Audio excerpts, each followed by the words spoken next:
Hello everybody, my name is James, hope you're doing well and welcome back to another video. And today we're going to be talking about in more detail Red Bull's decision to protest George Russell after the Miami Grand Prix and the reason for the steward's verdict. If you enjoy the video, make sure to leave a like and subscribe for more Formula 1 content. Also make sure to follow me on X at James's Pit Lane, I'll leave a link in the description, but let's jump straight into the video.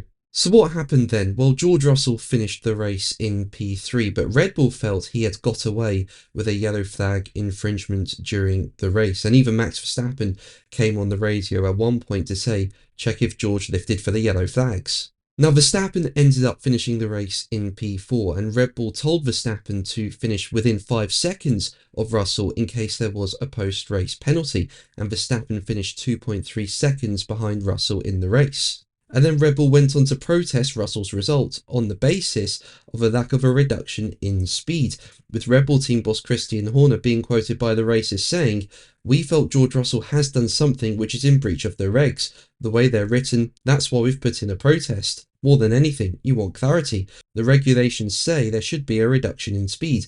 It doesn't talk about a lift, doesn't talk about time of throttle, talks about a reduction in speed. We very clearly did that, and that's why Max flagged it immediately from what he saw in the cockpit." So what do the rules say? Well, the relevant article in the F1 sporting regulations is 26.1a, which goes on to say, any driver passing through a waved yellow flag marshalling sector must reduce their speed and be prepared to change direction. In order for the stewards to be satisfied that any such driver has complied with these requirements, they are expected to have braked earlier and/or discernibly reduced speed in the relevant marshalling sector. And the steward's verdict confirmed that Red Bull's argument in the hearing was that Russell did not adhere to the regulations requiring a discernibly reduced speed. And Red Bull felt Russell going through the yellow flag zone at a higher speed than he had entered it fell foul of the wording of the regulations. Now, when it comes to the wording of discernibly reduced speed, the rules don't go on to specify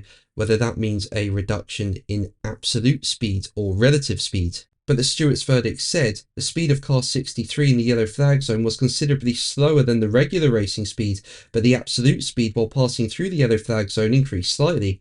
The stewards determined that the requirement of Article 26.1a concerning the reduction of speed in a yellow flag zone can only relate to a reduction relative to the regular racing speed, as the reduction of absolute speed can, depending on the part of the track in which the yellow flag is displayed, represent a compliance or a non-compliance with the regulations, whereas a reduction of the relative speed always signals that the driver has acknowledged and respected the yellow flag. For instance, in a braking zone, the absolute speed can be reduced without necessarily complying with the regulations. And the stewards went on to say that Russell's lift was approximately 25%, meaning a reduction of torque of approximately 30%. So at the end of the day, Red Bull's suggestion that discernibly reduced speed should be interpreted as passing the yellow flag zone at an absolute speed lower than the speed before entering the yellow flag zone was dismissed. And the protest was rejected, with Red Bull's deposit of €2,000 for the protest being forfeited. But that's going to be the video from me today. Thank you ever so much for watching. Make sure to like and subscribe for more videos, and until the next one, take care. Bye.